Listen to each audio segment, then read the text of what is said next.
요즘 들어 우리 성도님들이 크고 작은 수술들이 있어요. 그래서 여러 가지로 힘들고 아픈 상황들이 많이 있거든요. 이런 상황에 제가 느껴지는 감정이 있습니다. 한 성도의 아픔이 그냥 온 교회가 아파하고 함께 기도하고 또 앞으로 기대하면서 서로에게 위로하고 격려가 되는 모습들을 보거든요. 그냥 내 아픔이고 내 일처럼 여겨지는 거죠. 또한 사랑하는 가족들의 또 먼저 하늘나라로 보내는 그런 아픔들도 있었거든요. 제가 속으로 이렇게 생각하면서 말하는 거예요. 그래, 이게 교회지. 내 아픔이고 내가 함께 위로해주는 내 일이지. 참 이게 교회거든요. 사실 아픔이지만 오히려 감동으로 다가오는 것 같아요. 교회이기 때문에 성도가 서로 연결된 지체거든요. 그 안에 감동이 있어야 되는 것은 당연한 것이죠. 성도와 성도도 감동이지만 성도와 하나님 사이에도 우리는 감동이 있어야 됩니다. 돌이켜보면 하나님께서는 수시로 나를 감동시켜 주시잖아요. 다 은혜인 거예요. 그런데 하나님과 나 사이에 우리가 생각해 봐야 될 것들이 있습니다. 뭐냐? 하나님은 나에게 항상 감동이지만 나는 과연 하나님께 감동이 되고 있는가? 그렇죠? 나의 원하는 것 앞에서 하나님은 나에게 감동이 되면 좋겠습니까? 아니면 하나님의 원하심에 있어서 내가 하나님께 감동이 되면 좋겠습니까? 성경 읽다 보면요, 우리는 하나님을 무한 감동시켰던 그런 사람들을 보죠. 대표적인 인물로 아브라함이에요. 그는 이해할 수 없는 하나님의 요구 앞에서 미련 없이 아들 이삭을 번제로 바치는 것으로 하나님을 감동시켰습니다. 창세기 22장 12절 말씀 한번 볼까요?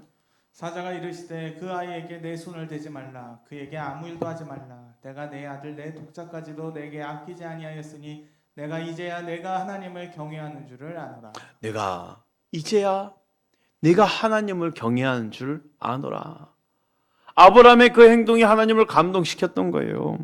신약에도 보면 예수님을 감동시킨 많은 사람들이 나오네요. 그 중에 주님의 마음을 감동시킨 백부장의 그 믿음을 우린 다 알고 있습니다. 자신의 하인을 낫게 하기 위해서 자신의 하인을 집에 그대로 둔 채 예수님이 있는 곳으로 달려나와서 그 앞에 무릎을 꿇고 이렇게 말하는 거예요. 이 자리에서 말씀만 하옵소서, 그러면 내 하인이 낫겠습니다. 이야, 우리 주님 뭐랍니까? 이스라엘 안에서도 이만한 믿음을 내가 보지 못했다 할 정도로 예수님이 감동을 받았어요.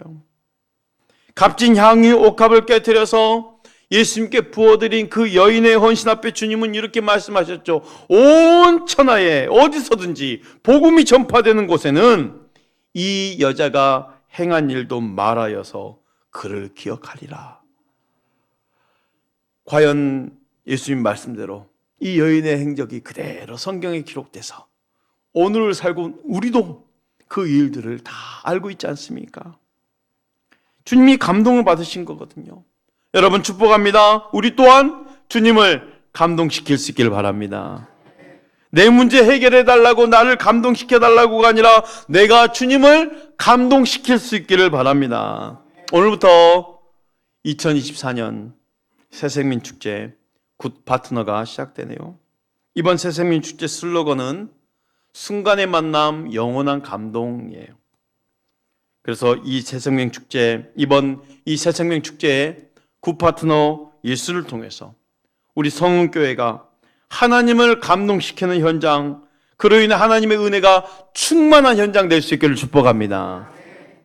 지난주 말씀 가운데 특권의식에 대한 다윗의 희생에 대해서 말씀을 나눴었어요.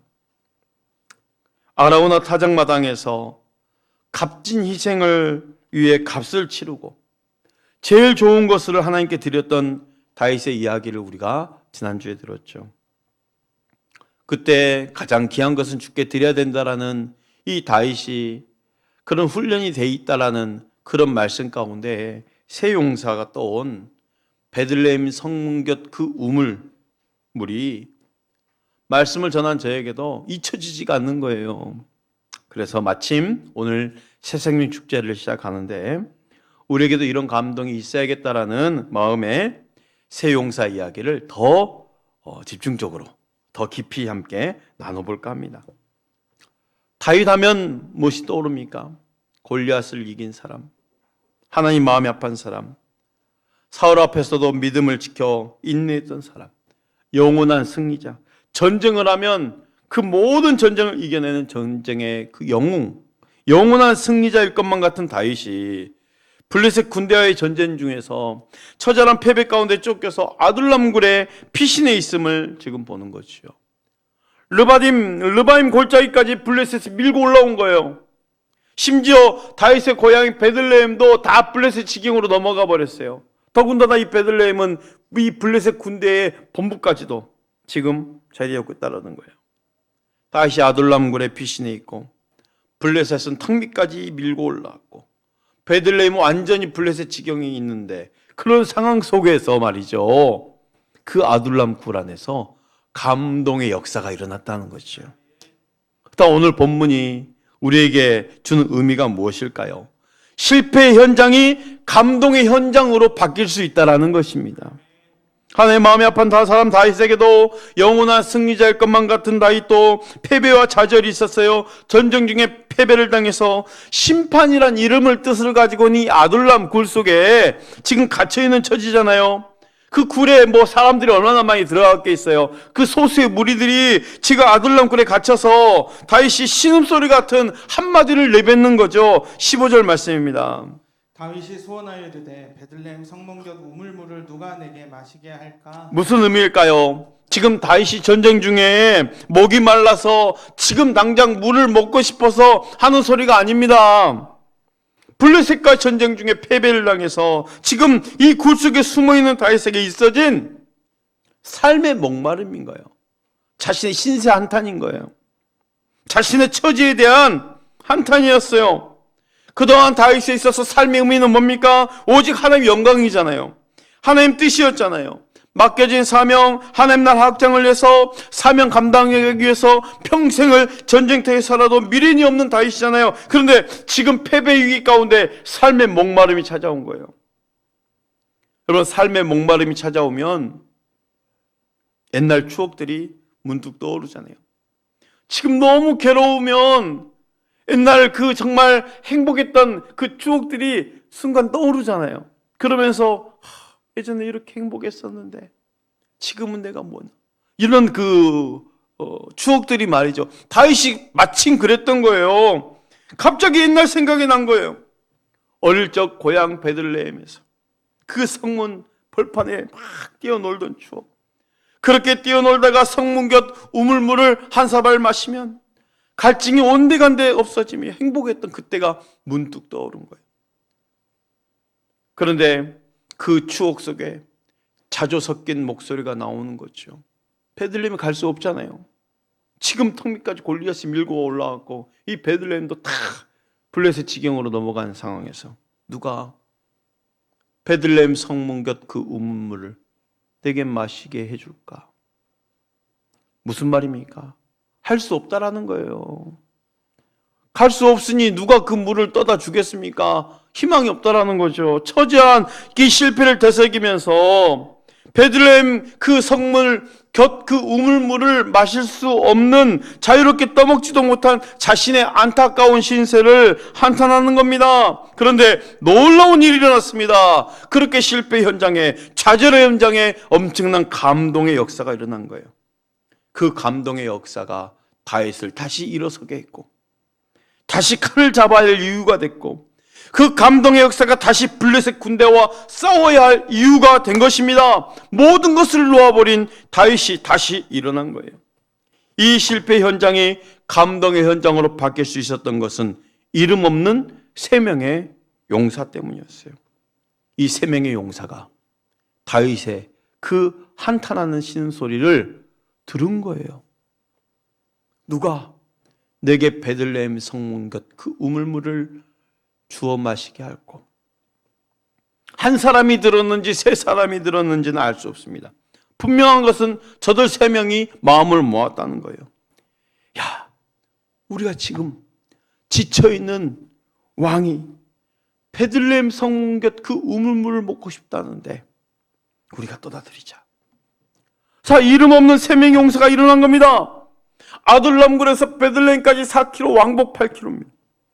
아둘람굴이 포위당해 있고 베들레헴 이 블레셋 군대에 점령당해 있는데 그 왕복 8km 거리는 그냥 쉽게 다녀올 수 있는 그 길이 아니죠. 적진을 뚫고 가서 다시 적들의 포위를 해치고 돌아와야 됩니다. 능력이 있어서 기술이 있어서 몰래 가서 또 온 것이 아니거든요. 16절 말씀 한번 볼까요? 세 용사가 블레셋 사람의 진영을 돌파하고 지나가서 베들레헴 성문 곁 우물물을 길어 가지고 다윗에게로 왔으나 다윗이 마시기를 기뻐하지 아니하고 그 물을 여호와께 부어드리며 블레셋 사람의 진영을 돌파하고 지나가서 그 물을 떠온 거예요. 다윗이 마실 그 물 한 컵 얻기 위해서 블레셋 군대와 싸우면서 적진을 내치고 포위를 뚫고 가서 온몸이 피투성이가 된 채 돌아온 거예요. 사랑하는 성도 여러분, 오늘 혹시 우선의 실패 가운데 있던 이 다윗의 심정으로 이 자리에 계신 분들이 있습니까? 질병의 아픔, 사업의 실패, 가정의 어려움, 사랑하는 가족들의 그 하늘나라로 먼저 보낸 성도들도 있잖아요. 고통 중에 예배하러 오신 분들이 많이 계실 거예요. 다윗이 갇혀있는 그 실패와 좌절의 아둘람굴을 흔들었던 이 감동의 역사가 여러분들에게도 있어지기를 주의 이름으로 축복합니다. 피투성이가 된 채 다윗에게 다가온 이 세 명의 용사는요, 왕이여 여기 베들레헴 성문 곁 그 우물물을 있습니다. 마시소서 하네요. 저들을 바라본 다윗이 깜짝 놀랐습니다. 왜요? 처음부터 다윗이 이 물을 먹고 싶어서 말한 게 아니잖아요.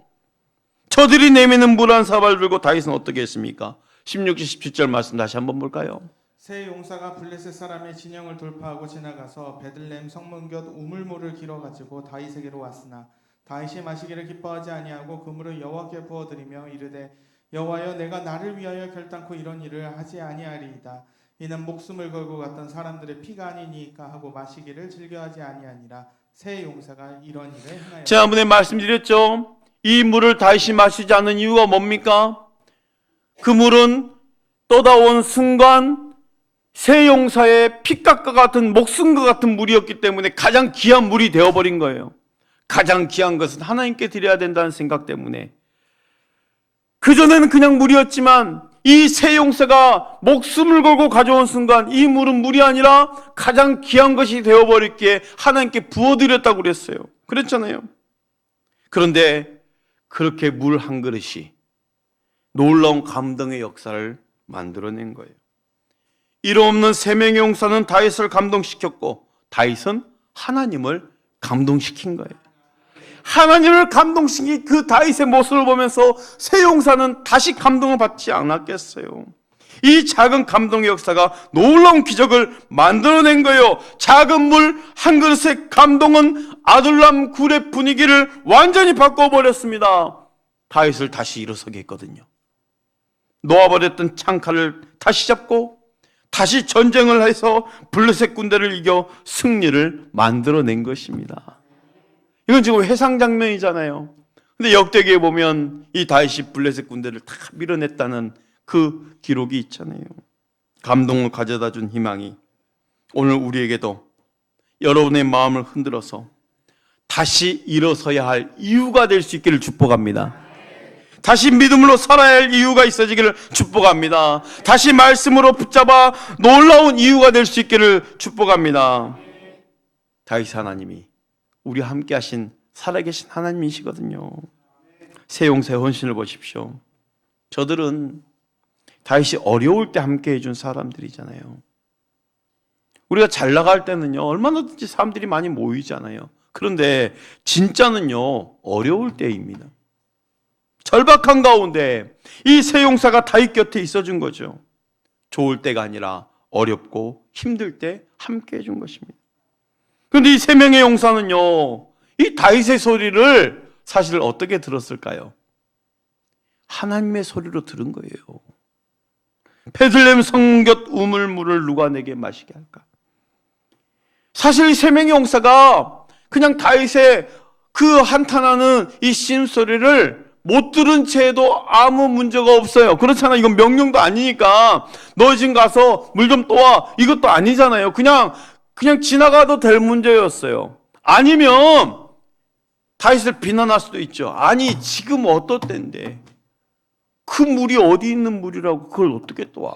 다윗이 지금 생각이 있는 거야 없는 거야? 우리 다 죽게 생겼는데 그 물 먹고 싶다고 이렇게 할까?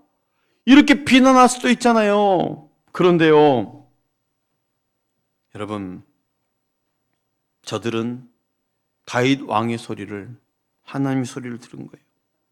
우리 삶의 기적도요, 환경 가운데 실제적으로 하나님께서 말씀하시고자 하시는 하나님의 음성이 들려지면서예요. 하나님은 우리에게 들려주시고자 하시는 하나님의 소리가 있거든요. 근데 누가 그걸 듣느냐예요. 누가 그걸 드러내느냐. 아마도 하나님은 다윗의 이 음성을 통해서 누가 나로부터 마시게 할까 하는 가운데 세 명의 용사를 주목하고 계셨을 겁니다. 그리고 감동을 주셨을 거예요. 너희들이 순종해라. 너가 해라. 이 감동이 밀려오니 이 감동으로 지금 감당한 거죠. 여러분, 하나님은 아무에게나 감동을 주시지 않습니다. 결코 아무에게나 그 무엇을 요구하시는 분도 아니셔요. 왜요? 하나님 뭐 부족해서, 아니 뭐 감동받고 싶어서 그러실 분이 아니잖아요. 중요한 것은 아무에게나 헌신의 기회를 주는 것도 아니라는 겁니다. 그러니 그 소리가 어떤 소리이든 감동 가운데 여러분을 향한 하나님의 음성으로 들리거든 아멘 하시길 바랍니다. 그럴 때 놀라운 역사가 일어날 거예요. 세 용사는 선택했어요. 하나님이 주신 감동을 외면하지 않고 그 감동에 헌신해서 물을 떠온 거예요. 그 물 한 그릇이 좌절과 실패에 있었던 그 아둘람굴의 분위기, 특별히 다윗을 다시 일어서게 한 거예요. 사명을 놓아버렸던 다윗이 다시금 사명의 사람이 되게 한 거예요. 사실 이 세 용사는 정말 작은 것, 물 한 그릇 때문에 목숨을 걸었잖아요. 지금 나라를 위해서 목숨을 건 것도 아닙니다. 세계 복음을 위해서 목숨을 건 것도 아닙니다. 그냥 물 한 그릇이에요. 그런데 그 작은 물 한 그릇이 주의 종을 감동시켰고 주의 종은 하나님을 감동시킨 거예요. 그러니 물 한 그릇이라고 생각하는 이 작은 헌신이 결코 작은 것이 아니라는 것입니다. 우리가 믿는 하나님 어떤 하나님입니까?